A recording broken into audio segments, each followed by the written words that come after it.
Welcome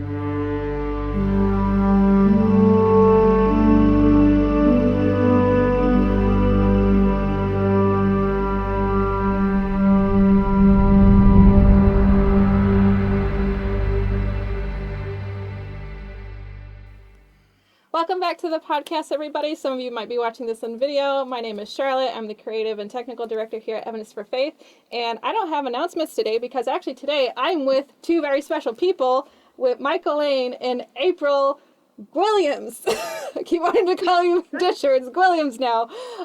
This is the team behind Evidence4Faith that's bringing you all of your content and all the cool stuff that's happening here. And so this episode is actually just going to be a fun little roundup so you guys can get to know us better at the end of this first season of our podcast. So I'm first going to go around, and Michael, since everybody hears you on the podcast, why don't we have you introduce yourself, and what do you do here?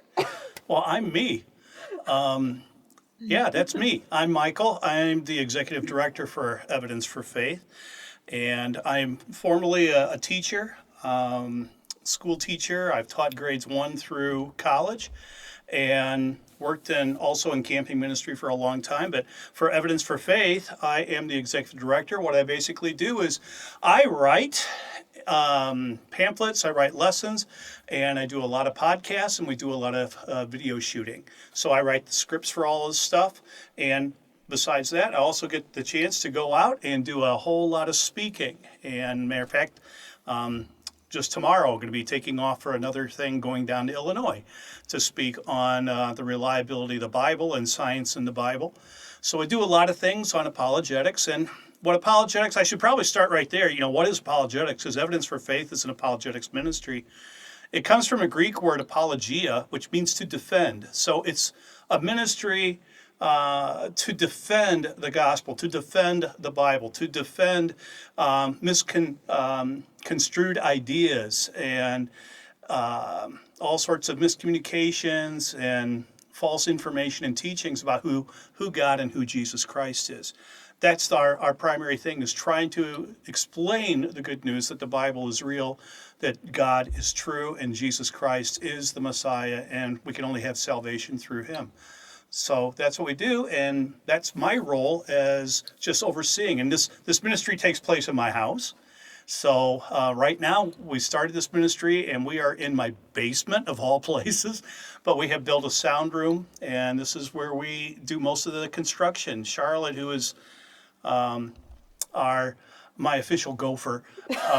Executive gopher. Executive that's how gopher. I sign all my emails. Yeah, executive that's gopher. what it is. The executive gopher. I didn't notice. And this is where she basically lives when she is working, in this little small room where I am over most often at my study and doing things there. But that's my role. I'm the executive director of this ministry. Just to give people an idea, how big is this room? This room is 11 feet long by 6 feet wide. It is soundproofed. It is, it's got beautiful blue. I love the color blue. It's got this beautiful blue sound foam all over the place. And there's a lot in here. There's 2 computers anyway that I'm aware of. Who knows what all Charlotte's put in here. There's a my big stash TV. on this side. Yeah. We got a big TV. I'm already complaining that it's too small. Oh yeah, at least 5 times a day, you know. And there's lights in here. There's what, 3 cameras in this place? 2 that I know of. Oh, okay. Maybe there's a third one somewhere. I don't I'm know, not sure. but yeah. But we have microphones. There's a bunch of microphones also, and I am speaking to you through a brand new microphone that we just got in the ministry. It was just donated, actually by my son-in-law. And this thing's working, I think, pretty good. If you can hear me, it's working good. Pretty good. Yeah. It's probably the most expensive, the nicest microphone we have in here. So podcast sound is going to get upgraded. Yeah. Except for this one, because I'm speaking on a different mic. So. Yeah, I get the good one because I'm the executive director. All right. And joining us remotely from her office in Denver, Colorado is April. And April, why don't you tell us what you do here? Well, hey everybody. I'm so excited that you are listening or watching this episode. I'm thrilled to be able to share a little bit about ourselves. My name is April, and I'm the outreach specialist here. And I love meeting new people. There's really no strangers. It's just friends I haven't met. And so that's exactly what I do here at Evidence for Faith. I meet new people that become friends and hopefully be able to network with different people all over the states to be able to then pursue different opportunities such as speaking events. We're putting on a fall tour, so I'm connecting with different people all over the country to see, what locations, what churches are amazing to be able to host us. And so that's a little bit about what I do here. I'm so thrilled. I love what I do, and I'm excited about where we're going. And last but not least, we have a fourth member who's not here with us today, and it's your beautiful wife, Michael, Denise. Do you want I was going to say, her name's not Michael. It's beautiful Michael. No, it's my beautiful, yeah. We are two different people, but So yeah. Denise was very disappointed, right, that she could not be here. Yeah, to not be on camera or on a microphone, she is just pining in a corner. Actually, I think she's out celebrating because she's not here. She is a behind-the-scenes type person, does not like to be in front of people, and so she is very comfortable being behind the scenes. But yeah, she is right now doing the books for the ministry, handling all that, and a lot of the communications that come through. Also, she helps with that. So I'm trying to keep me freed up that I can work on lessons and develop lessons and write new ones or get prepared for special presentations that people will have me come and do at churches or organizations. She's the administrative backbone. Make sure we're all legal and right and everything. Yep. She's the one who handles all of that because I know that's all legal mumbo jumbo, as they say to me. I don't understand any of it. I'm a biologist. I don't know this kind of stuff. So, yeah, she is very good at that. And she's a former teacher, too. She used to teach math, so handling numbers and stuff like that, she's good at that. It's actually quite funny. So then it sounds like we have a bunch of educators because a few years ago, before I met my now husband and moved out of the state, I was a fourth grade math and science teacher. So I had the biology, I had the math. Look at us. We just can handle it all. Wow, how about that? There you go. I'm the only oddball. I was like, I'm never going to be a teacher. I'm never going to teach everybody. I'm going to dig a hole in the ground and live there. Yeah, how did Charlotte get into this? I don't know. I got invited and I said, sure.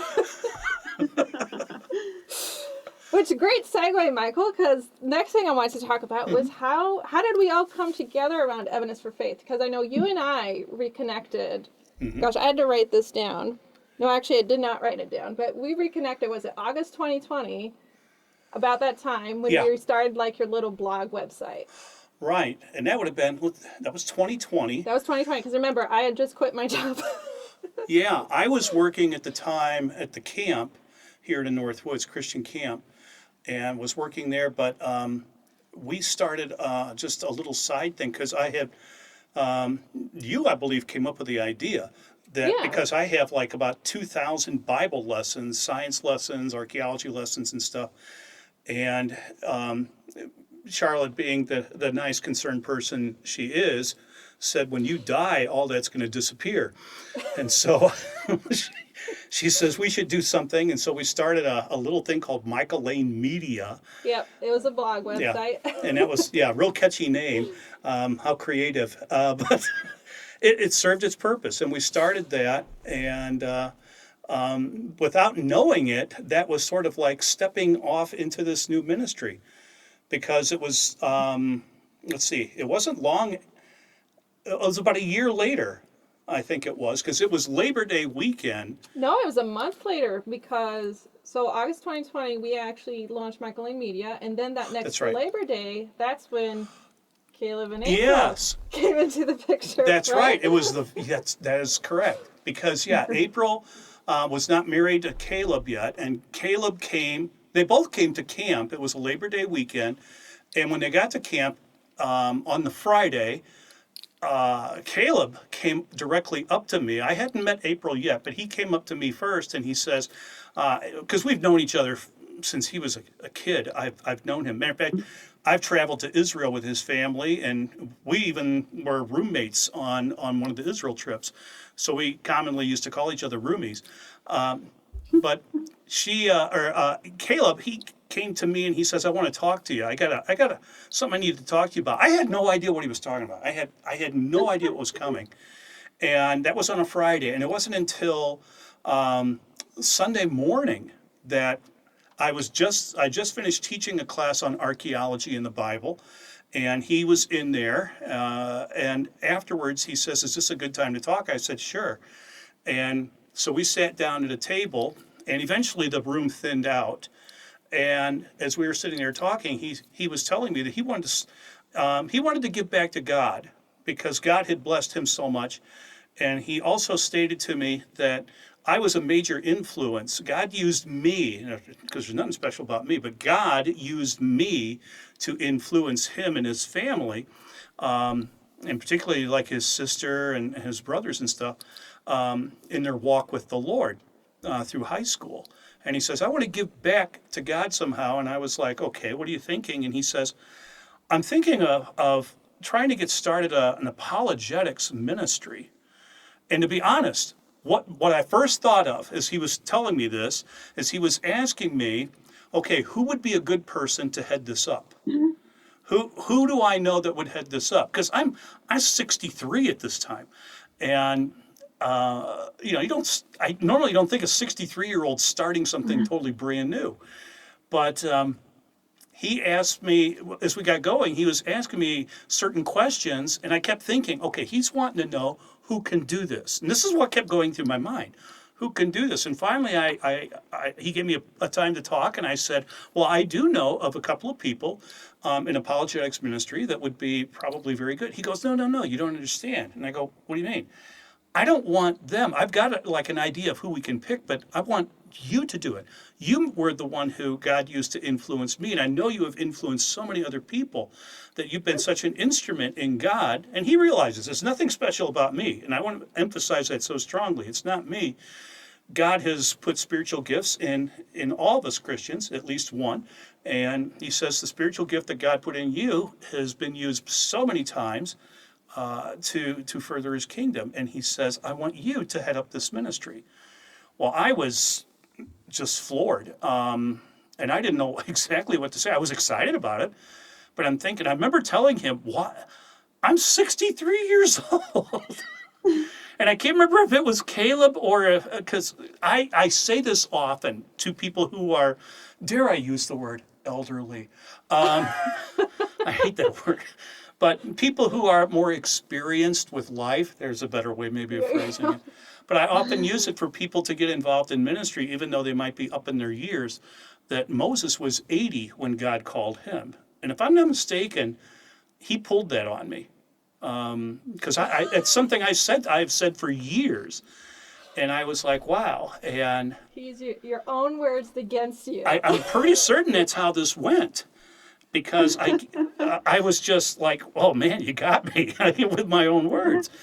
But he said, he told me it would be like a podcast and a video type of ministry, and in a studio setup. And he says, well, he asked me too, how many Bible lessons do I have? And I said, well, I know that I counted them a while back, and because I was asked by a pastor how many I had, and I said about 2,000. And he too said, you realize, just like what Charlotte was saying, you realize that when you die, that's all gone. And all that information. And and he says, well, how many science lessons do you have? And I said, well, there's almost 400 science lessons, Bible-based science lessons that I do. And he says, and I know you have archaeology things. We just sat through a class. And I said, yeah. And he says, how many of those? And I said, I know, well, I've written 2 books on biblical archaeology, evidence for the Bible, apologetic works. The stones bear witness, more stones bear witness. And I told him I'm writing a 3rd one. But I said, there's got to be at least 100 lessons, or right around 100 lessons or so. And so he said, well, that's what I would like, you to do, is to take these lessons that you've done and develop more and put them out there on podcasts and videos. To be totally honest, I didn't even know what a podcast was. Charlotte had told me 100 times what podcasts were, and I've heard the term so many times. Even though we were already doing podcasts with Charlotte before this happened, I still did not understand if you're catching, I'm not a real technical It's guru. like the radio, but on your computer. Yeah, that's what she kept telling me. And it didn't make sense to me in a way. Like, I can't turn on the radio and hear these. But no, you do it on a computer. You turn on the computer and hear it, or on your phone. And I'm just like, on your phone? You got to understand, I was, I think at that time I still had a flip phone. Yes, you did. Yeah. Which, no, you had your first Motorola, the one you just... Oh, that old dinosaur, as That they called it dinosaur. the other day, the dinosaur? The dinosaur, yeah. Well, that's a good place to stop, because I'm interested, April. I never really heard your side of the story, because I heard everything that happened after that Labor Day meeting. Yes. So I was dating Caleb at the time. We weren't even engaged yet. However, we were soon to be in a few months, and I didn't even know it. But his family very often, I think every single year, went to Labor Day weekend. And so, of course, I was invited and I went. And I just remember on the drive up, Caleb mentioned, I have to make sure I talk to Michael Lane. And I'm like, who's Michael? I've heard about Michael a little bit, but I didn't know enough because I didn't grow up going to this camp. And so he's just like, I have to talk to Michael. He's an incredible teacher. I see so many things that he could do. And he just has to share his knowledge to the world to, ultimately share the gospel and, Jesus. And so it's like, okay. And we went to the Labor Day weekend. I do remember him having a really long conversation with Michael, which Michael talked about. I kind of forgot about that, to be honest. I wasn't involved in it. And it was a long time. And all of a sudden Caleb comes back. I'm like, wow, I wonder what they actually talked about. I didn't know what he wanted to address, but it was a long conversation. And then I do remember meeting Michael and Caleb saying, hey, we have to talk, we have to talk about this idea I have. And then obviously the long conversation was after that. And I also went to that talk, that teaching that Michael did. And like most people, I was blown away. I was just like, wow. I never realized, the different plagues that there were. Well, I realized them, but, the evidence behind them and how you can talk to people about the 12 plagues. 12, correct? Plagues? Not like 10 plagues. 10 plagues. Thank you. So I don't feel so bad now because I always mispronounce stuff.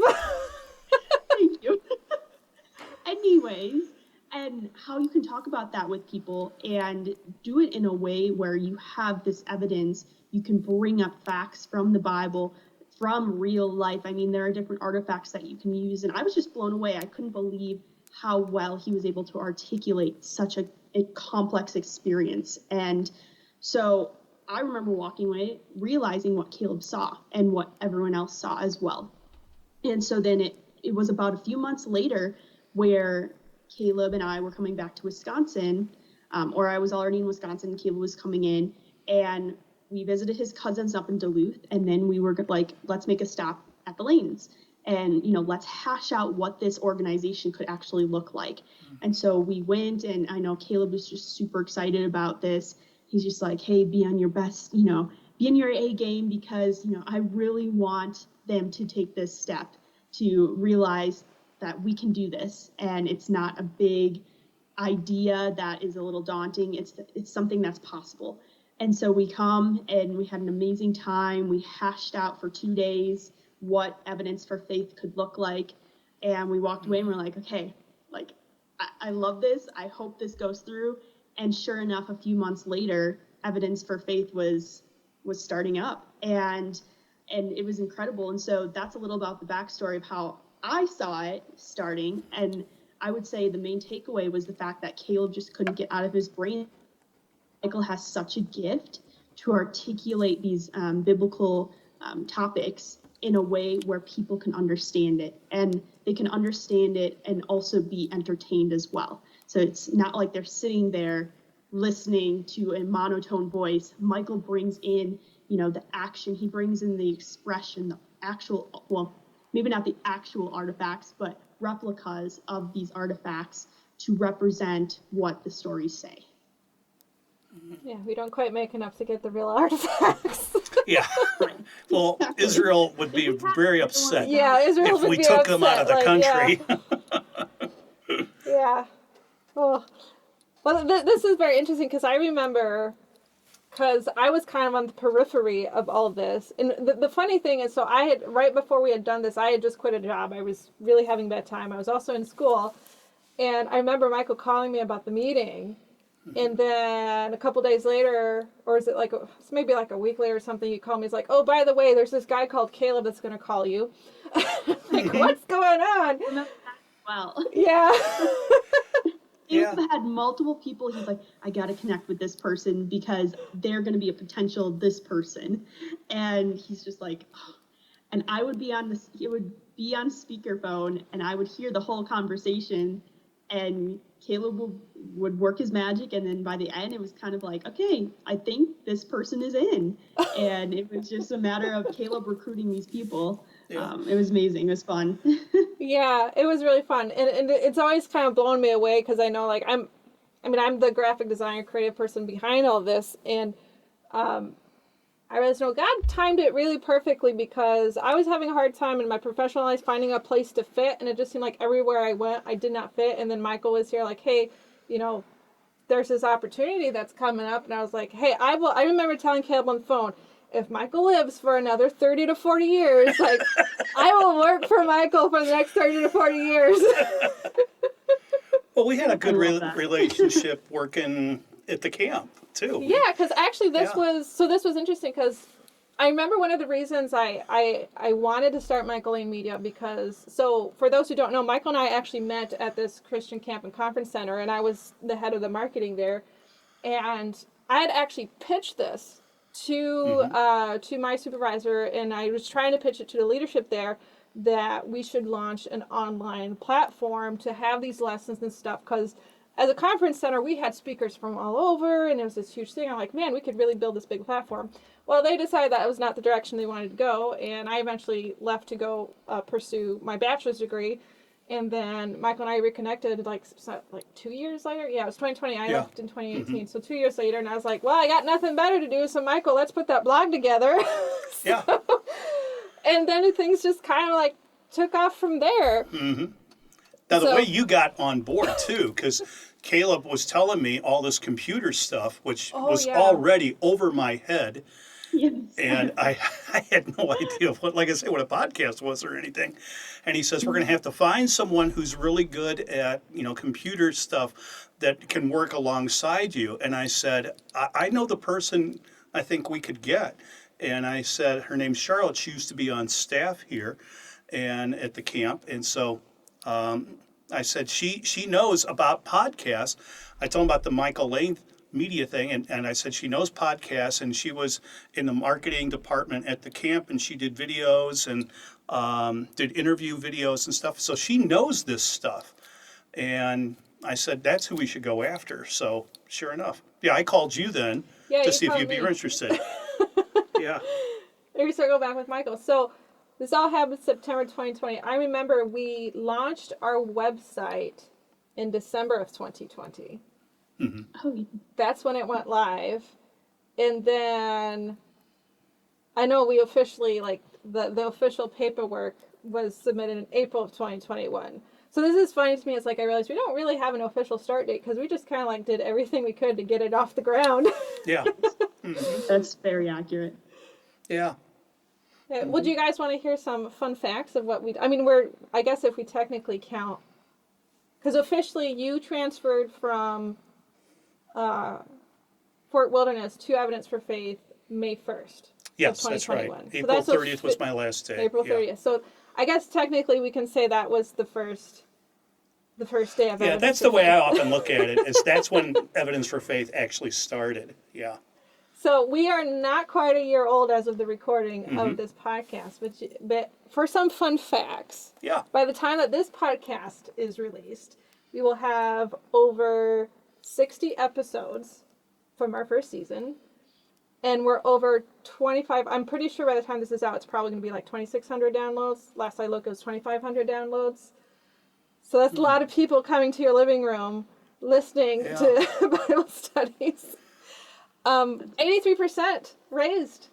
of our $150,000 funding goal. Yeah. So thank you everyone who's been a donor. We're still a little bit short, but by the way, which if you want to join in on this, help us reach 100% before next May, evidenceforfaith.org/give. Links are also going to be in the description. But 83%, that's huge. That's huge for a first year of ministry with just such a small staff. Yeah. Oh my You know. goodness, yes.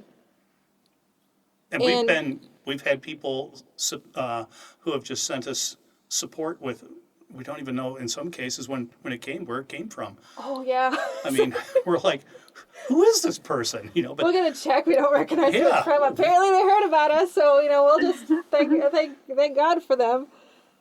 I wanted to ask you this. Do you know how many places we've spoken at this year so far? oh wow. Because I know it's been dozens.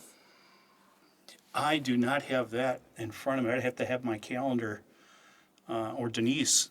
Yeah, I remember Denise isn't here. Denise would know. She would know, because she keeps track of that kind of stuff. Boy, I don't know. I do remember at one time in the fall, just before Christmas, that I had spoken, and I remember for some reason the number 67 comes up around Thanksgiving, that I had done 67 lessons. Yes, I remember we counted this. Yeah, it was for our newsletter for Christmas time or something. Yeah. It was 67 of me actually being someplace teaching, not podcast. That was me teaching lessons. And that was that would have been between May and December. So we were already over 100. I mean, we might be close to 100 events. We're probably, already close to 100. So Yeah. multiply that by, I don't know, what's the average attendance to these? Because some of them is 20 people and then some of them is 100. I'm like, Yeah. over, probably 2,000 people maybe that we've impacted this year, just with in-person events. It's not counting all the podcast and video stuff. Oh, I would certainly estimate it at over 2,000. I know we've had over that.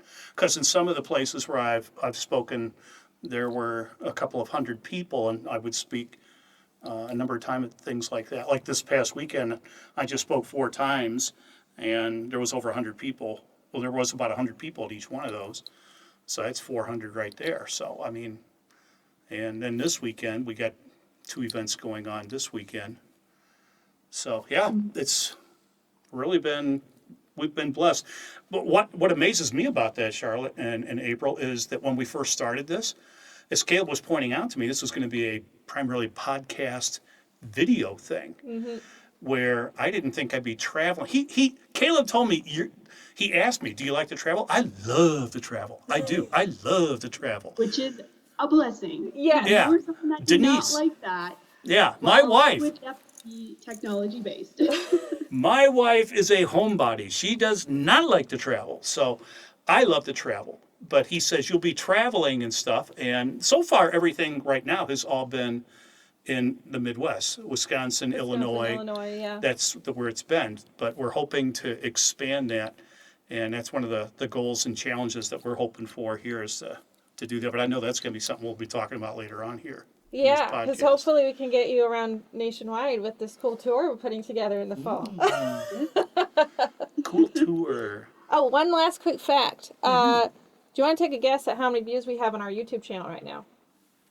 And I know for people who are on YouTube, it's not going to sound like a lot, but for us, it's a big deal. 1,000? It's 2,000 right now. 2,000. Oh. Okay. So 112 subscribers. So I'm like, okay, we're growing. So we get new people every week.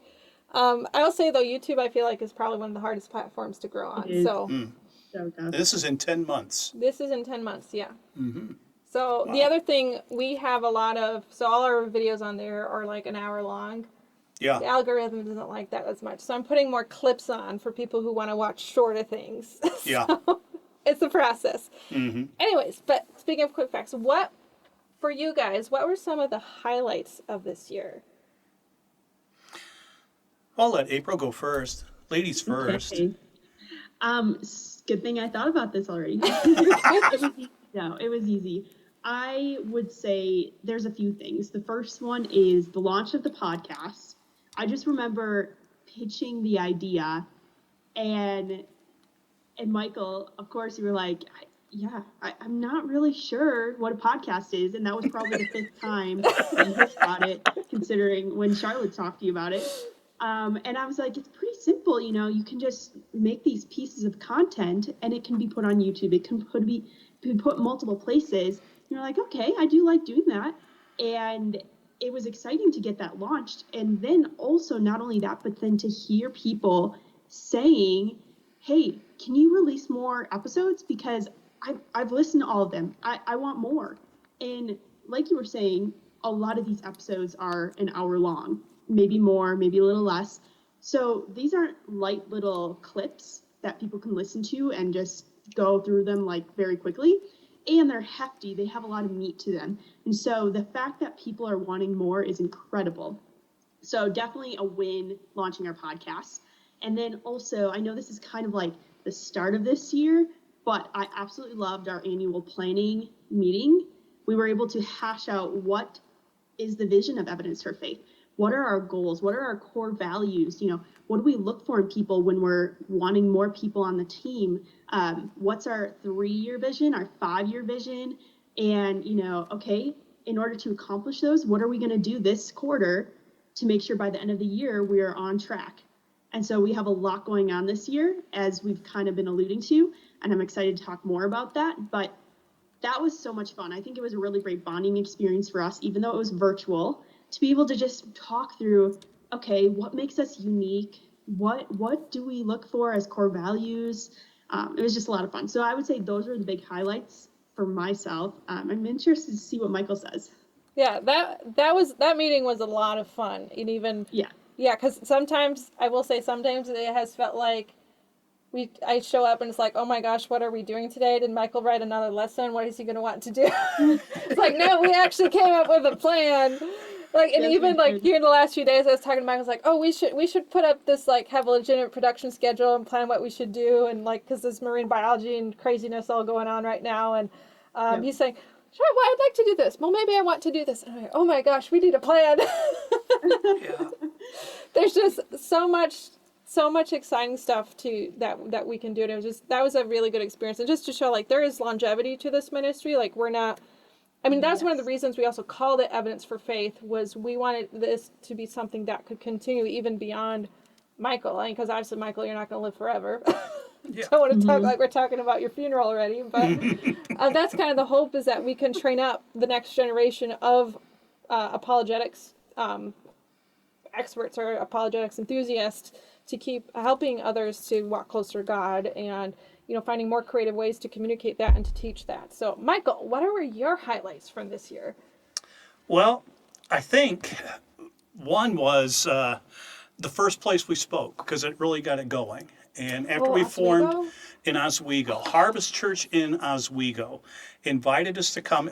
We had just started. This was early May, and we just started on May 1st, and it was just a little over a week later, I was invited to come down to Harvest Church. They'd already arranged it, hearing about this, and came down to Harvest Church in Oswego and spoke at, this is a very large church, and getting to speak there, and I spoke on the reliability of the Bible, that the Word of God is authentic. It's not, as many critics and skeptics will say, it's been changed throughout time. The Bible we have today is nothing like what the original scriptures would have been like. And it was showing, using artifacts, scrolls, manuscripts and stuff, showing that the Bible that we have today, like a New American Standard or an interlinear Bible, is very accurate. And that's what I got to present. And as in between some of the services, because there was something like 4 services on Sunday. There was one, I think, Saturday night, and then 4 on Sunday. And after, like, I think it was the second or the third one, as I went out to the lobby to grab a cup of tea, and there was, people are coming into church, people are leaving. There was 2 families that came up to me simultaneously from 2 different directions, and they were saying, the wives were saying that how much they really enjoyed this. Now, both of their husbands were out getting the cars to drive up to pick them up, and they had their kids standing around, but they said that our husbands, neither one of our husbands come to church very often. But and one was in particular saying he did not want to come to church, but the wife was saying, no, you need to come, because his major hang up with God and everything was that the Bible wasn't true. And so she says, please come to this. She pleaded and begged, and he did. And he realized through this, she was telling me with tears in her eyes, she's telling me this, that my husband heard all this, and as they came out of the service, he says, oh my gosh, the Bible is real. This is all true. And this has just been the most amazing experience. And she was telling me that, wow, his face was so lit up. Both of them were telling me basically the same story. That was how this ministry started. And so that just blew me away right there. And another thing that's a highlight to me is getting to meet people who will come up to me and I said, oh, I just got done listening to the Science in the Bible, or watching the videos on the Science in the Bible, or listening to this archaeology thing on the Ipuwer papyrus. And oh my gosh, this was so awesome. This was so great. And I love this. Or a couple of people, matter of fact, a person just a few days ago contacted me and said, oh, we just finished I've been going through the series on Jonah that you do as a podcast. And I said, that has just opened up our eyes so much. We just absolutely love that. Are you going to do more books like that? Because that's a whole series. And I told him that was done a long time ago. That's an old recording that I made on my own that we've put on here. But it was a different church and stuff. But anyway, things like that. And just people telling me that they're listening or watching these things. That just thrills me. And another highlight, getting to places. As I said, I like to travel. So getting to places and stuff, and going to different places, presenting Scripture. And I guess probably the biggest highlight is how some people who have come to these presentations and stuff I have done, and they come up to me afterwards and they say, I found Jesus Christ as my Lord and Savior from what you were telling us today. And I've accepted Christ as my Savior. How can you get any better than that? Particularly when you're my age. Yeah. But that's my highlights that's there, yeah. Definitely a huge compliment. Although you have to realize, we're just the tools that God's using to move in people's lives. Yeah. Nothing special about me as my wife. See, it's so funny so interesting for me to hear what you guys think. I'm like, yeah, a lot of what we find being most interesting is also some of the areas that God has gifted us in. Because I know, like, my biggest highlight from this, I had so much fun building and designing the studio. And even now, I know, like, I don't know if this is a little bit of a secret yet, too, but the next studio and planning the next space. Because, I complain about this one being too small. She talks about this all the time. I actually, what happens to me now is that sometimes, so I have a little notebook or like a drawing pad notebook thing that I keep by my desk and by my bed, because sometimes in the middle of the night, or I'll be doing an assignment like writing a paper, and then I'll think, oh, this would be a great idea to have to studio.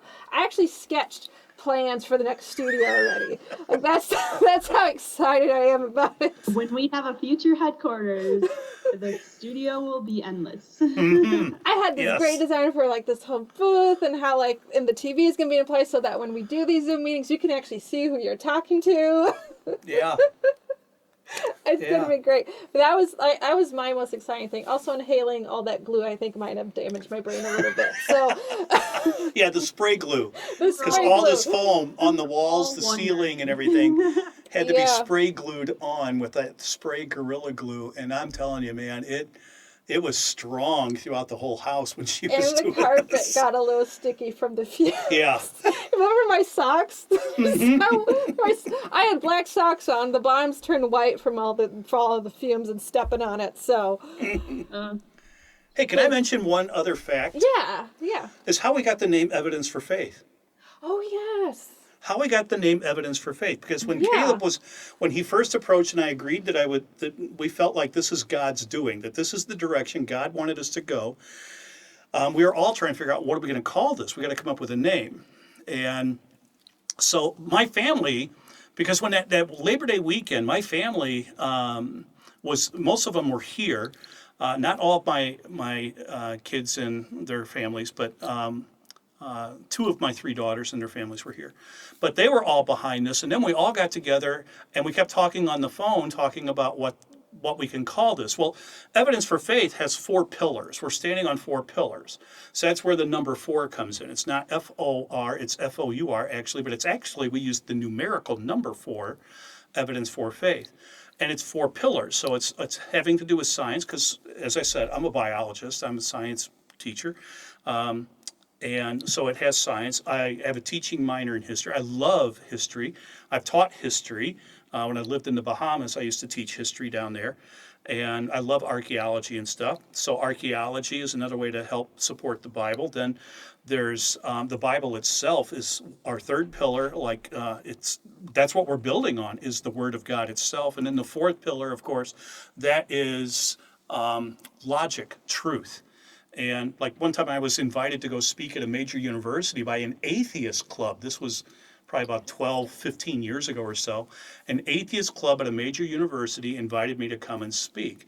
And what was so interesting about that, I thought it was a joke, to be honest. When I got the phone call, hi, this guy says his name, I'm the president of the atheist club, and I'm like, you're right, Sure you are. You're calling me. Yeah, why do you want to talk to me? Would you come and speak to our group? Oh, sure. Right. But he was in earnest. They had challenged some Christian organizations on campus to a debate, and he says, we don't understand, we don't know what they're gonna bring up at the debate. So could you please come and talk to us, because we understand that you used to be a Darwinian evolutionist and now you believe that in creationism, would you come and speak? And I did, and on the evidence of God. That's what they wanted me to talk on. And so I did. And it was interesting because getting to do this, I had some Christian friends that were there with me. We went out to eat afterwards. And they said, my Christian friends, after the event was over, they said to me, we're a little disappointed in you, Michael. And I said, why? And they said, because you didn't quote one Bible verse. You didn't even quote John 3:16 as you were doing this talk. And I said, well, do you understand that I'm talking on evidence of God? Yeah. But I said, do you understand the audience? The audience are a bunch of atheists. They don't even believe in God. If they don't believe in God, they don't believe in the Bible. I can't do that. I said, so did you see what I did? I used logic through the whole thing, logic and truth. And matter of fact, the president and one of the other cabinet members of this club, after the thing was over, came up to me saying how much they enjoyed this. And they said, I think we're going to change the name of our club to the Agnostic Club instead of the Atheist Club, which I considered right there. That's a huge win. But anyway, the point is we use logic. Our 4th pillar is logic or truth, logic and truth together. So those are the 4 pillars. So as we were talking about different names, and we came up with all sorts of things, all sorts of ideas, my family, everybody who was involved in this. And finally, it was my middle daughter, Amanda, one day on the phone, called up and says, I think I have a good name for your ministry. She says, why don't you call it Evidence for Truth, because you're presenting evidence, and you have 4 pillars, so use the number 4, and then Evidence for Faith. Faith is what you're trying to build upon, so you're using truth, science, history, and stuff, but you're giving evidence for this to build up people's faith. So why don't you do it E4F, Evidence for Faith? And I thought, wow. So I shared that with everybody. Denise jumped on it right away. She says, oh my gosh, I love that. And then we bounced it through Caleb and Charlotte and everybody else, and everybody seemed to really like that one. And that's how we got the name. And thank God that the domain was still available. Yeah. That was the biggest thing, getting the domain name. Yeah. I also remember worked. designing I think this is so funny, designing the logo for it. So people may look at a logo and think it's really simple and straightforward. I did dozens of designs, and every single time this is the one that won it. So, but I also remember picking the colors, because I knew you and Denise were from, well, you're not from the Bahamas, but you spent a good portion of your life there. And I actually got a picture that was taken in the Bahamas, and I lifted the colors from it. And then I knew, I was like, I know it, this is the colors that I want to go with. Yep. Bahama colors, that teal and that yellow and orange. Yep. So, but yeah, that was really cool how that came up, because I remember I had some ideas, but they all got shut down. It was like, yeah, your daughters came up with a much better idea than I did. So this is why I'm in graphic design and not the head of the organization. All right. Well, speaking of highlights, What were some of the biggest challenges we faced? Oh. Well, who do you want to go first on this? You want April to go again? Sure, April, let's get your perspective first. Okay. I would personally say it was the things that, were out of our hands. So, for example, going through the IRS paperwork, making sure that we had that nonprofit status. We did everything we could as quick as we could, and everything else, it was out of our hands. And so we just prayed over it, and, God provided there. However, there were times where we were wondering, what's going to happen? Are we going to get this status or not? And so, that's just one example. And there are little bits and pieces spread throughout the last year that just show that same situation where it's like stuff that was out of our hands, but God always provided. He was always showing himself to us, and that he's always here with us every step of the way. And so I would say those are the biggest challenges, even though they were all little challenges, stuff that we really couldn't do anything about.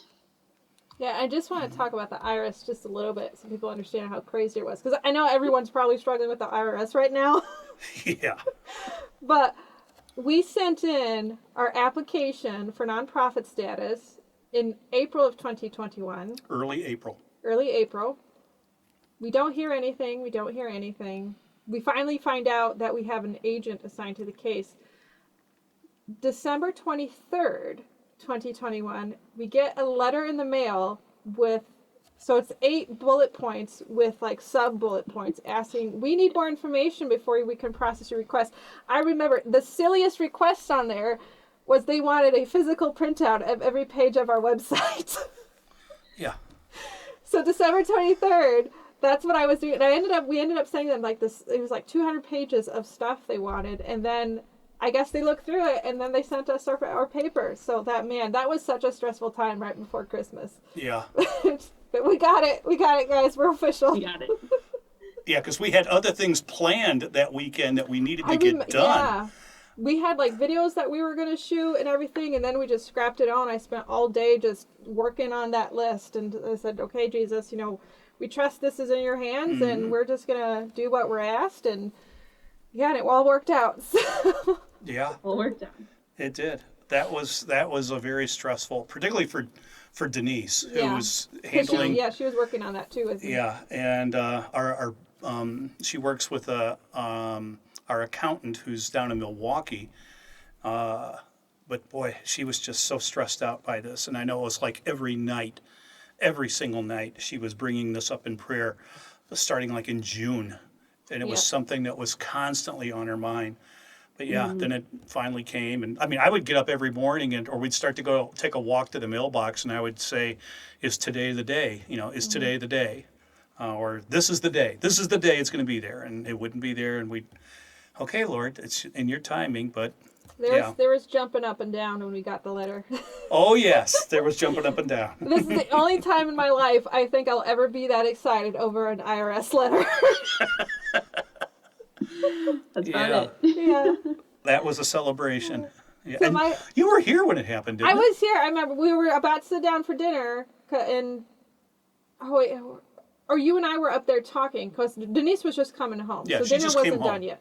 And because I remember I started jumping down, and then I heard your china cabinet started rattling, and I figured, oh, maybe I should stop jumping up and down and just like be the Baptist version of excited, which was just like shake a little bit, instead of jumping up and down. But yeah, and then I remember, because we called April right away and let her know, and it's like, this is happening.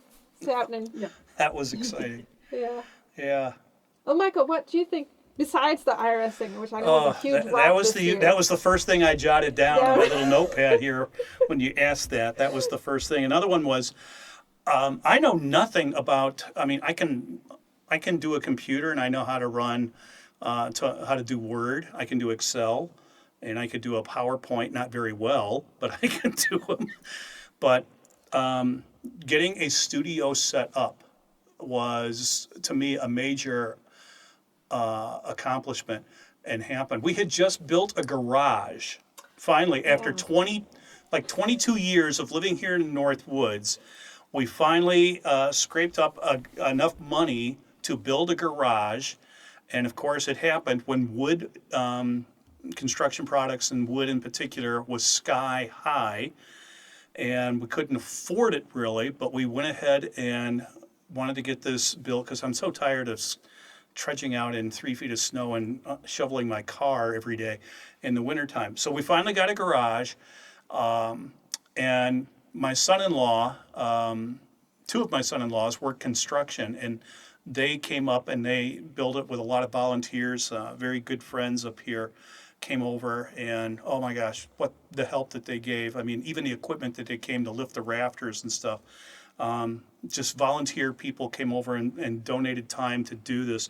Paul Zakowski, Jeff Iverson, Ron Robertson, Amos O'Brien. I'm sure I'm leaving somebody out, but Ethan and Tom, my two son-in-laws who were doing it, but I know there was probably some others, and forgive me for not at the spur of the moment thinking, but wow, that was a blessing. But Tom is the one who placed the order with how much lumber I needed to build this garage. Well, he went a little overboard. It is a huge garage. It is big.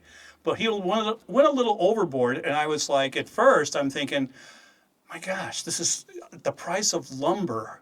Do I sell this? Do I keep it? I mean, oh my gosh, I got so many dozens of 2x4s and plywood and all sorts of stuff.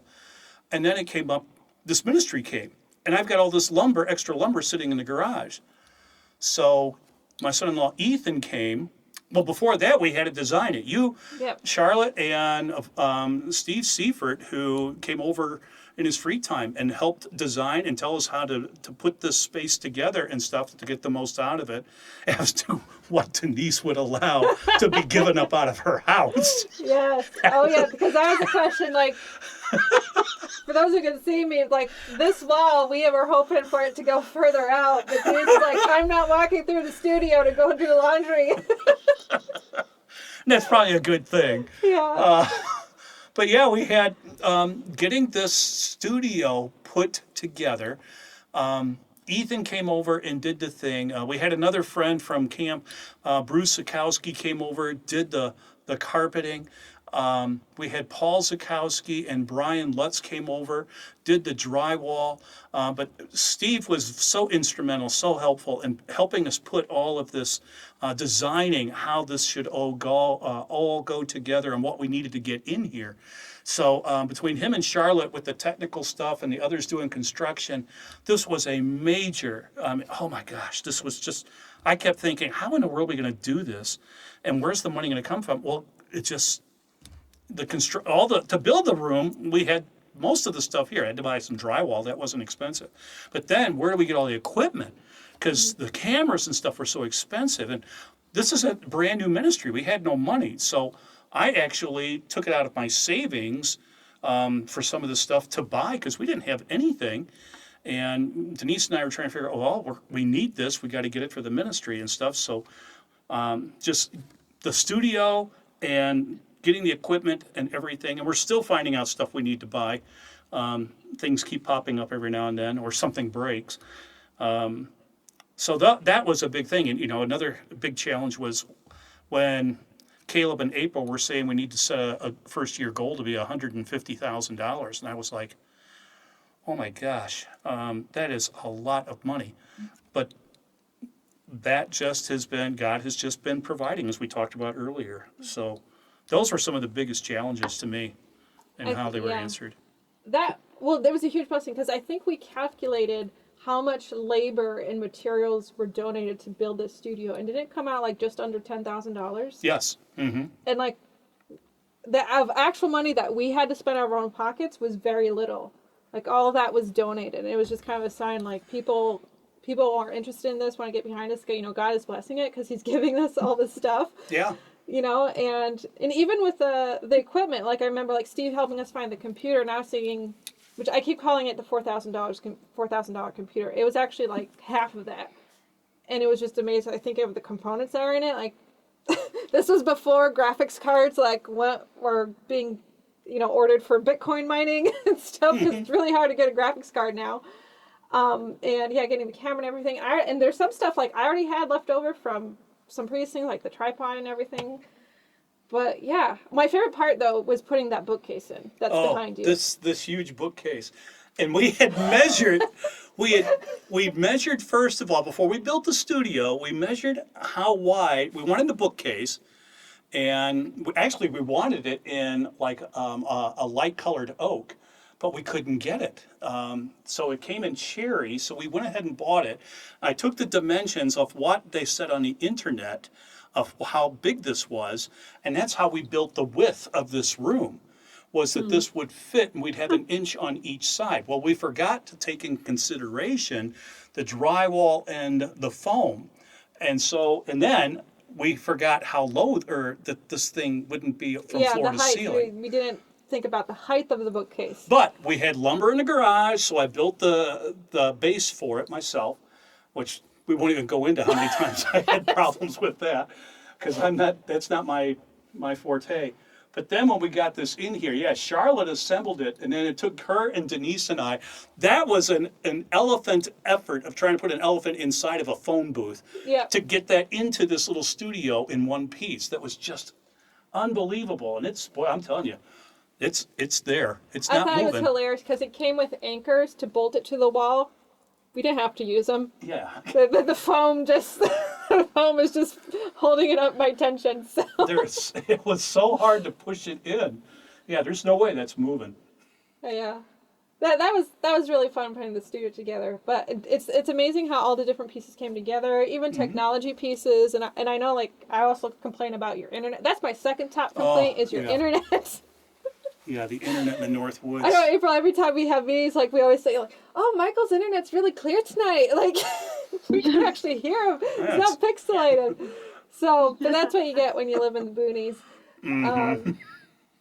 But yeah, I'm trying to think of, like, some other challenges. And I realized, like, for me, like, it was the studio, the paperwork, just the fundraising is always challenging. Like, nobody likes asking for money. I think there's always, I mean, you say it yourself, you're a bad salesperson. Yeah. Mm-hmm. So, and I even think like for our staff side, there's been some health stuff this year and things with school, which I keep saying we need to keep a bingo card of all the health stuff. Yeah, what's wrong with Michael this week? Yeah. So. Some people know more than others, I'm sure, who are listening on this podcast. But the ongoing joke with Michael is that if he gets sick, it's not going to be like your normal cold or flu. He's going to get that one rare disease, like, I don't know, like jungle fever or something. Malaria in the North Woods or something. North Woods. Yeah, so... but in spite of all that, God's been very gracious in allowing us to... I also remember, like, there was... Well, the few times I've been able to travel you with this year, because I'm still in school until December. That's been my biggest challenge, is trying to, just with all the breadth of stuff we can do, just being able to get that all done. So you guys can be in prayer for that, for our health and time. But I remember coming with you to certain places where you went to speak, and you would get up, or right before you speak, you'd say, oh, I have this really bad headache or migraine forming, and then within a few minutes, we would pray, in a few minutes of you, before you got up, it would all of a sudden disappear. You could speak for the whole 45 minutes to an hour, and you were just energetic and engaged, and, the kids had questions, or people had questions, and then you'd come down, and then as soon as it was over, it all comes back. Yeah. And, some people might look at that as like, man, that means you're really sick or anything. But we just look at it, God allows us to still do the stuff in spite of all the pain, in spite of our fallen bodies. He still allows us to use our bodies to be glorified for Him. It's true. That's, as I think, it's a challenge, but I think it's also been a big blessing. So, but segueing from the challenges now, what do people get to look forward to this year? And this will be the last question for today. We got some exciting stuff going on. Who would like to go first? Me. Go ahead. Go ahead, April. I'm so excited to talk about this because it's a big deal. And, being our second year, we really want to get, Evidence for Faith out there in the world. And we've been super blessed by the Midwest and what they've provided. And so now our next step is, how can we go nationwide? And so this fall, I'm super excited to be planning and putting together our fall tour. And it's going to be 2-week chunk, more on the East Coast. although someone did mention to me, they were like, oh, you're going to Tennessee? That's not the East Coast. Well, we're considering it slightly the East Coast. East-ish. Cease of the Mississippi. To Eastern time zone. And then we'll also have a chunk on more of the West Coast side. So we'll be hitting up Phoenix area. And what this looks like is, we're going to start out in New Hampshire and probably make our way to Boston and then eventually go to a few different cities out of state. So that might look like, the Carolinas and Tennessee and Florida. And then from there, we'll have a little break. And then after that, we will do more of the East Coast or West Coast side. So we're looking at possibly Colorado and having that happen. A big one for us is going to be the Phoenix area, possibly New Mexico, possibly Utah, and hitting up that chunk as well. And there's some pretty incredible opportunities that could come from this, is not only speaking to, thousands of people, if you think about that, but also, those people will be able to share the message that they received from Michael and take that and go out to other people. And so hopefully, we're praying that, people will be changed through Michael's speaking and they'll see, wow, like God is amazing. I got to share this message, and then it'll be a ripple effect from there. And so I'm excited to see, how that affects our podcast numbers, our YouTube channel, our funding. And also we're getting some different podcast interview opportunities out of this as well. So I'm excited to just get that out there. Then I'm also excited as well to meet new people that can join the team. So this looks like volunteers, possible new team members as well. And so we're always looking for volunteers that can help out with these events that we're putting on, the different weekend events that we may have. We're going to be doing an international trip as well. So the volunteers can help with all of that, from tech to, maybe feet on the ground and actually getting their hands involved with it. And so if you know anybody that would be interested in that, feel free to reach out specifically to me, April at Evidence4Faith.org, because I would love to get everyone that's interested set up in the best position possible for them. So that would be what I would say I'm most excited about. So, let's talk a little bit about this tour in terms of, because we're actually recruiting venues right now to have this tour at. People are going to be wondering, like, how much does it cost? What is it exactly about? Like, is it Michael is going to come speak on something specific, or how does that work? So, you talk a little bit about that. Great question, Charlotte. I'm glad you brought that up. So this is going to be obviously in the fall. So we're looking at October for more of that eastern coast. And then we're looking at more November for the western side. So if you are somebody that knows somebody in a state more out east, and this is going to be including, Tennessee, and kind of that line from Tennessee down to up, and then the East Coast, all from the right side of Tennessee, if you're looking at a map.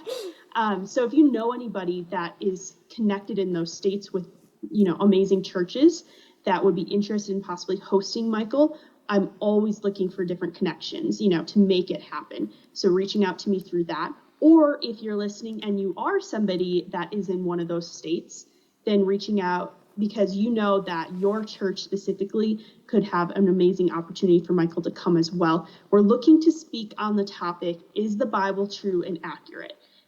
This is a controversial, question for this day and age and just in general. And so Michael's going to be speaking on that. It's going to look like a 45-minute chunk, a break, and then another 45-minute chunk. We can accommodate to your church in regards to that. There's going to be no cost. We just want to get the message out there. And so there'll be no cost. We're just looking also for the transportation side of things, if possibly there'd be people that would be willing to support that financially. So this could include the flights. It could also include, if you know someone specifically that could house Michael and any of us that join, and then transport back and forth. With that will be the fact that, the church should have somebody that could house us and then take us back and forth.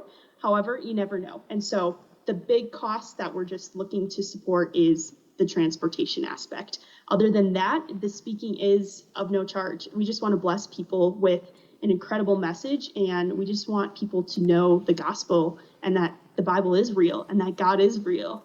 And then they can share that to others and have those conversations because they know it is to be true. So just for those listening, like if you're trying to put together an outreach event at your church, this can be a great opportunity to have a very, very affordable speaker to come talk on evidence for the Bible and evidence for faith. So in terms of evidence for faith, not the organization, but the saint. I've talked to people where they are like, you don't charge for that? I've been trying to get a speaker in specific churches, and it's so hard to find someone that isn't under $1,000. And so, yes, it is no charge. Transportation is a blessing on that aspect. But other than that, no, we just want to come out and share the message. Yeah. And Michael, actually, I want to do a good segue here. Why don't we charge $1,000 like some of these big speakers? Well, yeah, that's something very important to me. When we started talking about doing this ministry, I know from experience of trying to hire people to come to camp and other places, I know that sometimes some speakers, and they're very good speakers, and not knocking them or anything, I'm not being judgmental, I'm just stating a fact. They sometimes, like some of them charge $5,000 a session. And I don't know, it just sort of bothered me about having to pay money like that. And I told Caleb straight up when he first approached me about this, I said, well, one thing that I will be adamant on is that I do not want to charge people.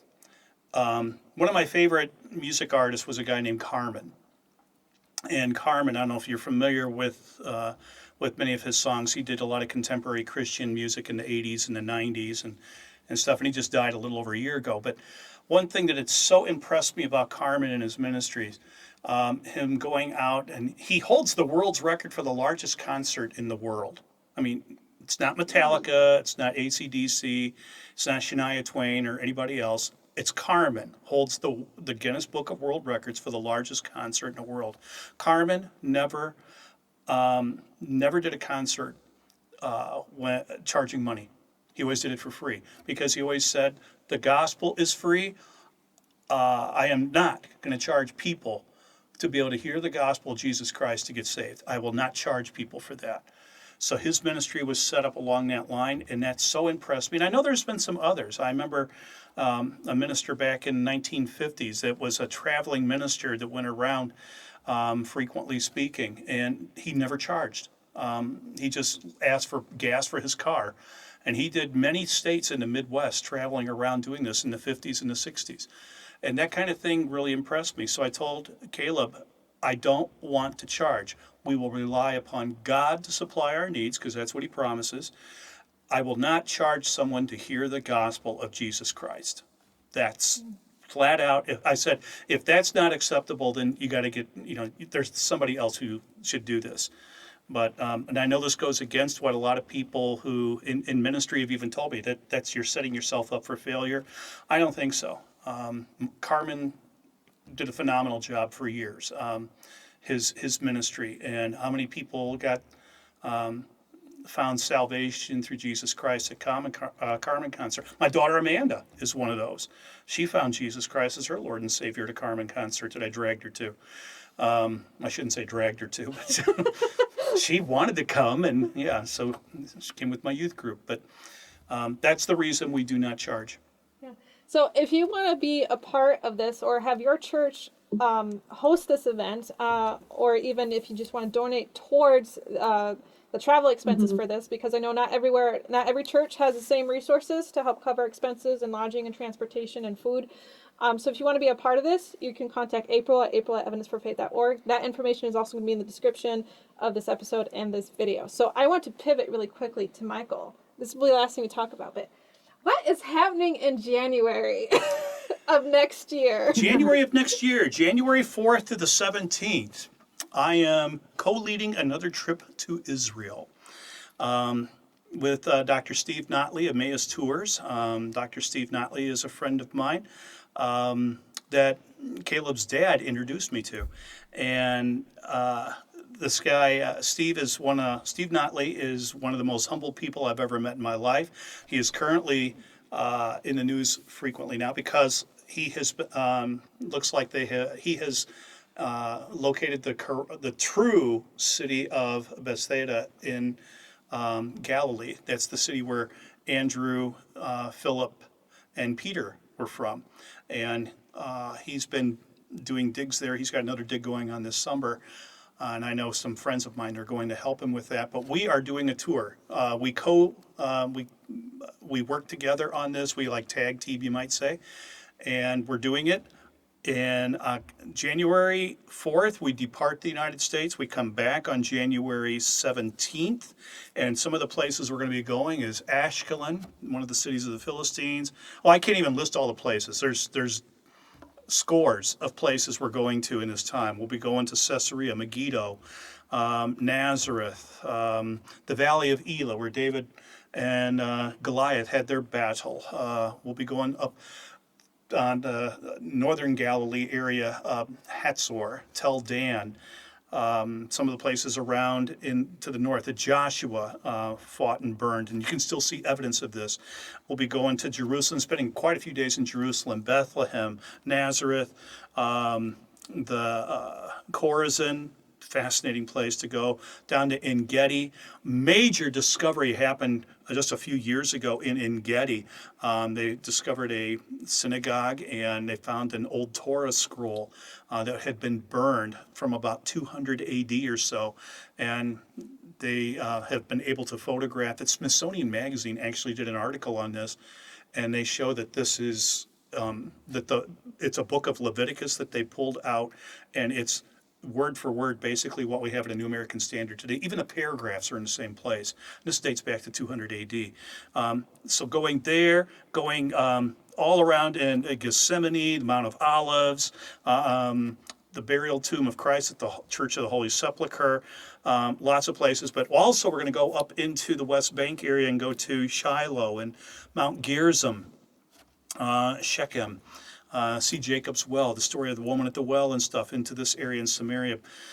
And plus you get some free time too to shop. Jerusalem's a fantastic place, great food, great buys and stuff like that. But there'll be more information coming on our website as we finalize the hotel arrangements and stuff. People will be responsible for their own airfare to Tel Aviv and back. But it's basically, the trip is just about all set, and that's what we're waiting for. I can't wait to get back there and show people one of our primary pillars, the archaeology supporting the Bible. I mean, you'll never read your Bible the same way when you go here and you see this. Because Steve and I will open up Scripture and explain the culture and what you're actually looking at from Scripture. It just, and it just changes everything about the way that you perceive and read your Bible. So that's the comment I hear from people who have been on the trip. Everybody basically tells me I never read the Bible the same way after this. So we're doing that. And what are the dates? January Excuse me. 4th to the 17th? January 4th to the 17th. And Yeah. our website, as soon as we get it all finalized, Steve's in Israel right now, but we're trying to get it all finalized here as soon as possible so people can start registering for the trip and joining us, because you do not want to miss it. I keep it small. It's like medium size, I guess you would say, around 35, 40 people. And so churches, if you got a small group you want to come along and do this, or if you're just an individual you want to come, get with some friend or something. It will be an experience that you will never forget. Kick it off your bucket list, because this is a trip that is just amazing. And may I make one little other comment about this? We had a person, this is a true story, a person went on our trip that Steve and I did a couple of years ago, who had been on many other trips to Israel. It was like his 16th time going or something like that, he said. And he had been with many other televised evangelists and things. But he said, I learned more on this one with you guys than any other one. He says, I think this was the best. Oh gosh, you need a glass of water, Michael. So, if you want to, I'm hoping by the time this podcast is up, we'll have the registration open and you can go and get registered already. If not, there'll be a waiting list you can sign up to, and then you can get priority registration on that to get your spot. Which, big note about this Israel It's an international country, so if you don't have your passport yet, start that process now if you're planning to go. Because if you don't have a passport, you can't go. No telling how long that'll take to do. Yeah. So, but we actually do have an Israel page up on our website. I think it's evidenceforfaith.org/Israel or 2023 Israel. I have to check it again, but I'll put that link also in the description. And like I said, by the time this is out, hopefully we'll have information on there. Mm-hmm. If you can't register yet, there'll be a sign-up list, pre-registration sign-up list you can get on. And that's where I'm going to stop our podcast today. But exciting stuff. So if you want to get down fall tour, talk to April. You want to get on the Israel trip. I know this is really archaeology heavy, but it's really exciting to just see the Bible come to life. Like, this is stuff that happened. This is not fairy tales or mythology. But thank you so much, guys, for joining us today. Thank you, Michael and April, for making the time in your crazy schedules to record this. And I hope this gives everybody a little more insight into who we are, what the team is doing here, and what you're supporting. Because, like I said, we're at 83% of support. We're still looking for people to come alongside us and help support this ministry on a monthly basis. And maybe even have some new team members. We'll see. But you can stay connected with us through our website, email list, and social media accounts. And the best way is honestly to get on the email list, because you'll be able to get all the information in one place. And yeah, I think that's all I have. Check the description for all that information. And this is actually the last episode in our first season. I'm calling our first season of the podcast. Our next one, the season 2, will be launched after the marine biology trip. Like, I know you guys have heard about that on the previous podcast episodes. That's going to be happening in April. I believe we still have 2 spots left. Yep, 2 bed spaces left. Who want to join on that. But we will be launching the second season podcast after the marine biology trip sometime, just so we have a little more breathing room. So we will see you back on season 2 for the next chapter of this ministry. Really excited you guys are here. So with that, take care and God bless. I know that's your line, Michael. That's my line. All right, goodbye, people. Thank you so much for watching. If you enjoyed that content, you can find more like it on our channel and on our website. You can also book us and get the live experience, which in my opinion is even better. But who knows, I'm a little biased. You can also help us keep this content free by liking, sharing, and subscribing to our channel or other social links. You can also help support this ministry by donating online through our website or in the link down in the description. And on that note, may the Lord be with you, and we'll see you on the next video.